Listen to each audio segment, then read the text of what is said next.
อย่างนะมาเที่ยว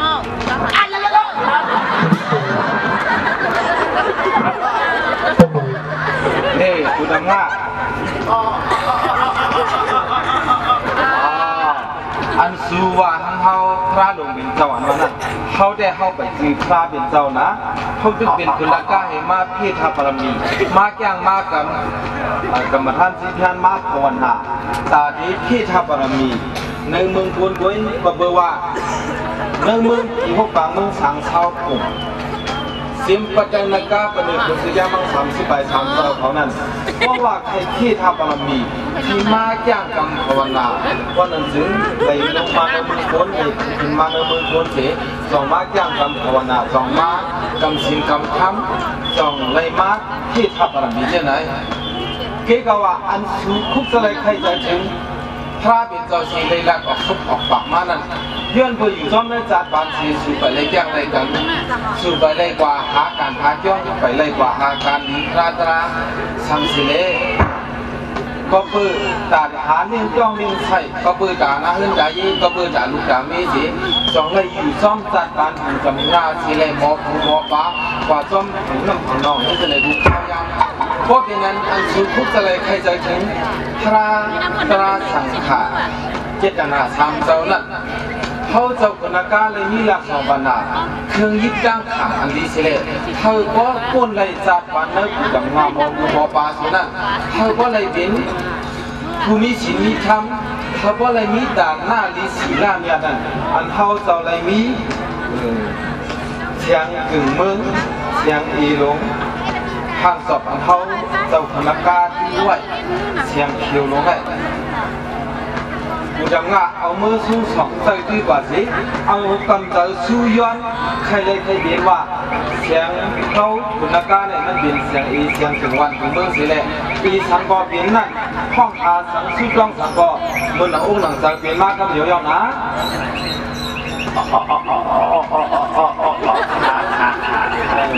เพราะเนี่ยเขาจะคุณกามีจอมเคยทอกเคยมีเคยมากรู้มาจากบันสุเสลเคยเที่ยวปุ่นจากบันผู้ดำงามผู้หมอปลาอย่าไปเอาตัวใจเพื่อนตายนะเอาทำเอาตายตามบอกผมบอกใครเอากำเนิดก็ไม่ได้เพราะว่า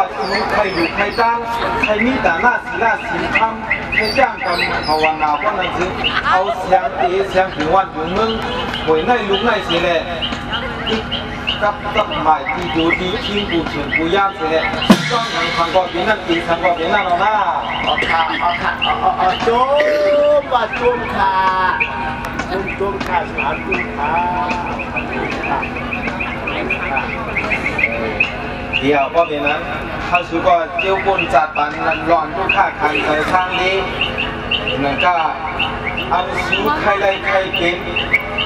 สู้ต้องมุ่งมั่นใครมีเงินคำใครเบียนสติใครมีต่างหน้าศีลาภาวนาว่ามีเงินมีคำอะไรก็เคยหู้กินหู้ดูในเขาจะคนกามาทงมาบันทึกว่านั้นก็เขาเดี๋ยวขึ้นมือคนกาเขาเสียก่อนว่าบ่อยกับฟังแล้วเป็นคนนักกาวโม่คนอยู่ในไม้แขมเขานั่งขี่รถเก็บหงขวนโม่วิการมันแหมเขาว่าเขาสุกเม็ดปลาลีงามผู้ดงเมาหัวมุนเหลี่ยมวิดงเขียวเก้าเงาโม่ต้องหลังบอกเต้าไก่อย่างนี้เนี่ยทุกเจอกันกับพันกำไปเลยมาพันมาพันใจนะมาอยู่จำหนุกจำมีนะมาอยู่จำหนุกแค่แบบมีมาอยู่จำมีมานะแต่ใครเมื่อเหนือหน้าพันอย่าไปใจเจ็บทำขายสวยนะมันไปทางมันฝันก็อีชังหมุนหัวก็ช่วยด้วยยีนั่นนี่เสียงดูหัวนี่เอาหางกบมันเอาน้ำกินปิ๊กน้ำก็เลยกินมาแล้วพวกโดนออกกระดังหลอกนู้นฉันอีลงว่ามันว่าฉันถึงมือลงว่าเอียงวันไรนั่นวันนี้คนไม่ดวนวันเอียวลูกหัวนู้นเหรอ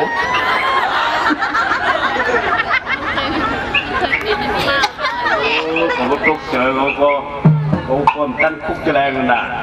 น่าเจอเขาตุก ก็ตัวผมอะไรไม่ได้อันเมื่อ3 ปีเขาแข่งกันแน่เมื่อเราก็รัดคือพลาดตลาดเมื่อเรามาเม็ดปามแล้วผมได้เนี่ยก็จะ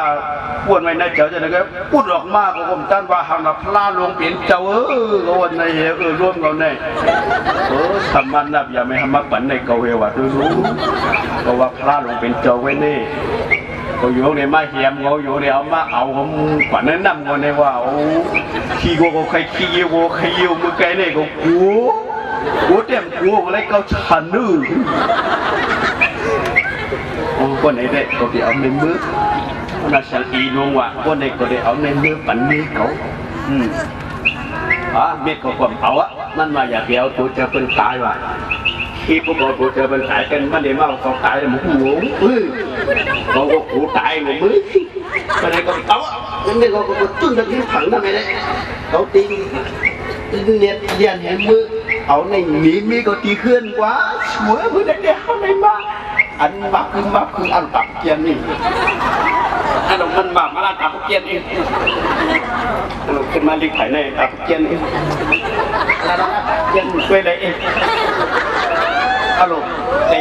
ไปผักแม่ว่าตรงสองผักก็ผันพี่กับจุนแต่เรียนเมื่อจุนไม่ก็ไว้เรียกก็จุนชัวร์อะไรมาฉันเองน้องชัวร์cô ấy chứ lấy quán nó không mua hoa lì thiêng này bên phạm bên bia mình của đây qua phạm bên bia mình ví đi qua há bá theo muaว่าthằng quá sứ naว่ะผู้จัดการความสนาสนาว่ะนาเขานาตายสนาสนาดีกว่าไม่ได้ซื้อkhông phải mà ế luôn ếอย่างเอ๋cầmนี่เขาว่าห้างสุยาเบี้ยเขาสุกว่านี่นอนก่อนนอนเนี่ยขึ้นในตั้งขึ้นในสุกว่าร้านเนี่ยเขาป่าโดนทักชูจึงมาสูงที่เราหลักการขึ้นไหมเขาเขาลักเพชรมือสูงพันเท่าหนังเลยชัวเขาป่าขึ้นว่าเนี่ยเขาป่ามือตั้งทำในกลางนั้นเขาจ่องมากล่ะเขาเลยกูเขาป่าเนี่ยคุณเอียงคุณเอียงกันเอียงแบบยินมีหักหัวเมย์กันมันยิบแบบไหนเป็นคุณนักก้าว่ะคุณนักก้า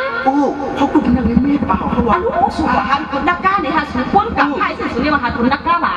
คุณว่าอย่างไรในห้องแหลนชูว่าเขาแหลนให้เป็นตาแหลนนะชูสังเกตตัวโน้ยก็สุขภาพในพวกนี้เขากลุ่มยังไม่เปล่าจะหนุ่มพูดออกมาเนี่ยเขากลุ่มเจ้าเนี่ย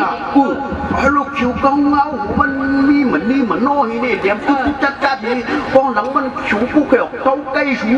เขาปุ๊บเจอหนาวเนาะพระลงเป็นเจ้าสุขภาพนั่นเนาะสมันนับอย่างเมาเองกาเขาไว้พักกาเขาว่าพระเป็นเจ้าเนื้ออยู่เอาอันในปันเขาเนี่ยเป็นช่างกีว่ะชูผู้ตัวรู้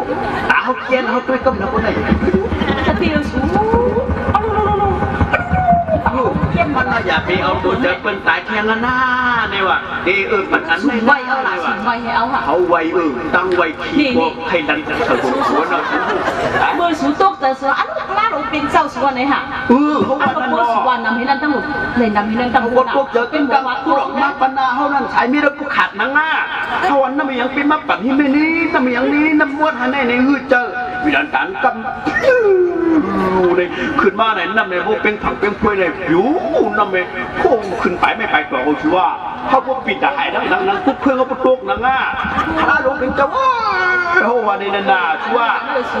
พวกสูงวันนั้นตั้งแต่กินชุดตั้งวัวนั่นเขาพูดดิเห็นมันว่าเป็นฉันเองลงอันไหนก่อนสูว่าพลาลงเป็นเจ้าในย้อนเปิดกลุ่มมุนพลาน่ะ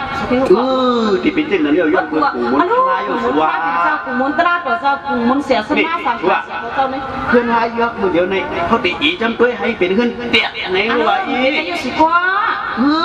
เป็นจำตุ้ยเขาบอกหูล่ะมันว่าเอียงคนไรเนี่ยนะขันในอันยังอันนะอกน่าจะใครเป็นอันขึ้นปีนี่นะคนฆ่าคนย่องเลยให้เป็นเฮือนเด็กอุดไปดูว่าอันเจ็ดอันมันค่ะ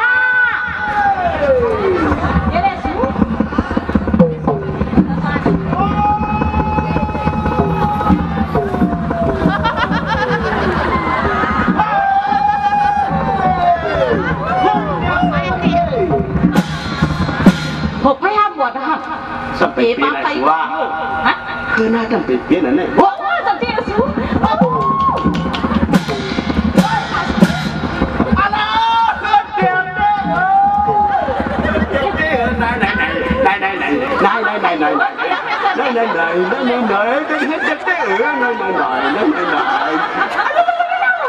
มันปั่นที่โยนได้เฮ้ยกูมีตาตัวนี้อะไรจะได้ไหนถ้าได้อยู่นั่นจะฮอตได้ไหน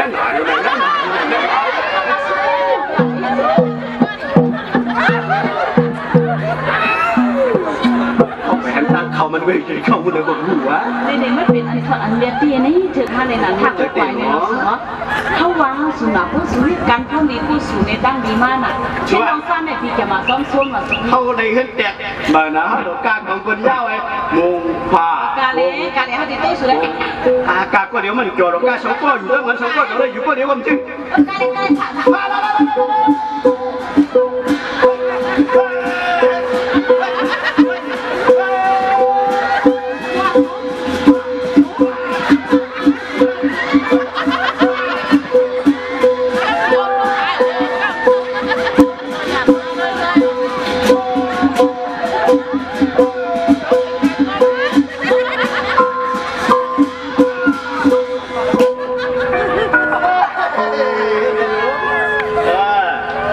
ก็ไม่ดีคู่เพื่อนหาก็หางเดียว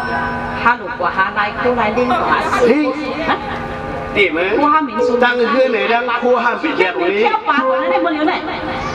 เบ็ดต้องเบ็ดเห็นเนี่ยเห็นเพียงมัวในห้องบุรีนี่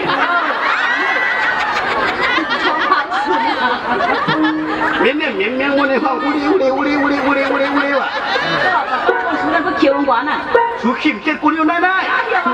ว่าเขามีก็มาเช่าสุนัขก็จะสวยมันก็หนังเนื้ออันเมียนอันคู่ยักในปอดดีหายกว่าเลยเด็กขึ้นเป็นคู่เหมือนมานั่งห้องดีเอาเสียงเอียนเป็นคุณนักกาปันนั่นเลยด้วยคนกว่ายังสองก้อนถ้าได้ชวนตั้งน่ะอ๋อเป็นเจ้านักกามากกสโลมากกสลาบันคาบุปผาทาได้พวกนี้อย่าไปมาดีเลยมันไหลเงามันติดต่อตาเนี่ยพึงกูเจ้าคนนักกะนั่นพูดออกมาเห็นผังน้ำนั่นมากกสโลมากกสลาบันคาเมื่อเดี๋ยวขาดีมีขาในอันมันโคเก่าให้เป็นโคเหมือนมานั่นก็เพื่อว่าตั้งโคเก่าเลยตั้งขึ้นเหมือนมันไปกึ่งแยกกันได้นางขึ้นเหมือนก็เลยโคเหมือนพูดดีๆนั่นแค่ดอกจอยแถมกันขาเฮามีขาในอันโคเก่าในเฮาเป็นโคเหมือนมาสีกำขาแสงเอโล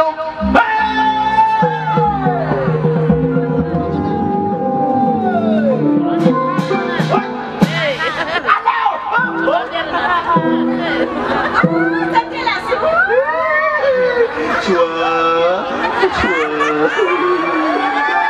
ถ้าเราสูนายจังพูนหนุ่มโคตรเราติ๋วนี้ติ๋วอ่ะสูนายเป็นนั่งช้ำเราดูตัวตั้งนาก่อนเราตั้งหลังเข็นเราลงในกูจะเด่นหรอเขาเป็นเรามีสูเป็นเรานี่ไอ้เจ้าสูเนี่ยอันหังลิติ๋วนี้เยอะคู่เหมือนอะไรกับป้ายเสียในตัวทั้งหลงหางนี่ก่อนนะสัวรู้เขาจมเหลือวัดจับสูด้วยรู้ว่าอันนู้ก็ไม่เป็นเอาคนหางเดียนนอนนะเมื่อไปตันสูยิดชวนเล่าวันนี้นี่เขาสูบตีนเล่าอยู่ด้วยสู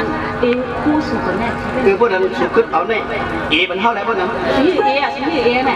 เขาได้ขึ้นเขาพวกนั้นว่าสูอ๋อคือปัดไปเขาหนักกลัวเขาชันว่ากลัวเขาชันว่าเป็นกลัวเขาจะได้สูเล่ามาเดียวเราไอ้เมฆคนนี้ไอ้เจ้าหางนี่คนนายที่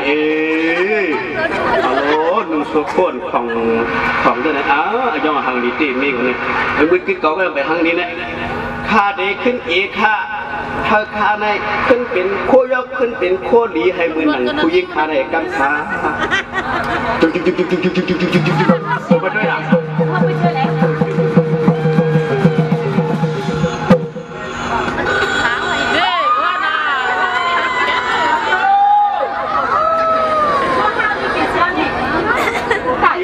เมื่อไก่ลิ้นป้าเนี่ยค่ะมันกิน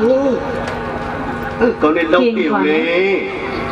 เอาลูกก็ในเล่าหนาวเล่าติ๋วนี่ด้วยตั้งหลังสองเล่าหรือ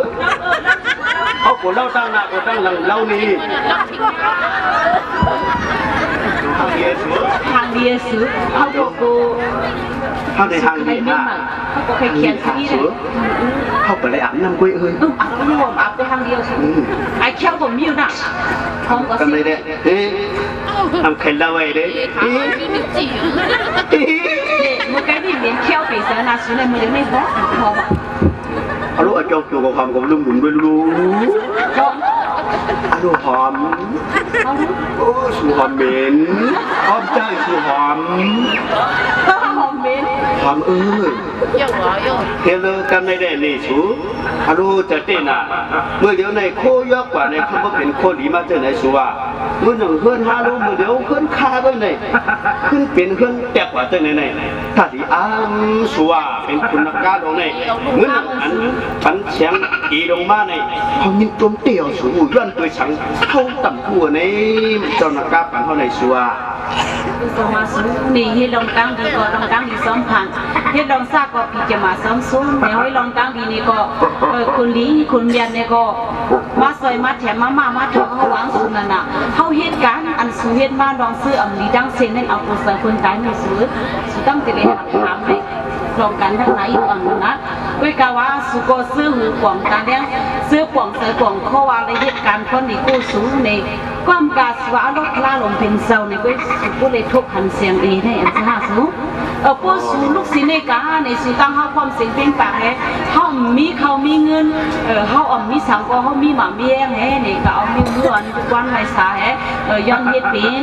การกายกู้สูวสิกู้สูน้องกู้สูแห่เหตุการณ์ตั้งหูซ้อมเจ้าเขาคนซ้อมพลาห้าแล้วก็คน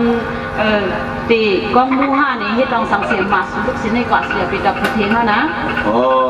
สุกองเลยฮะย้อนเปิดสุว่าอันพลาลงเป็นเศร้าในด้วยในสุสงในมาเนี่ยเขาบอกใจสวยกันแน่กูกวักกูขาห้อมต้นต้องเจอว่าสวยกว่าคำตาลาว่ากว่าคำตาลาพระเป็นเจ้าอันวางในคอยว่าเมื่อเดี๋ยวนำตอนควันดีบันไดโอ้โหเจ้ากลุ่มมันพลาดราสังขาร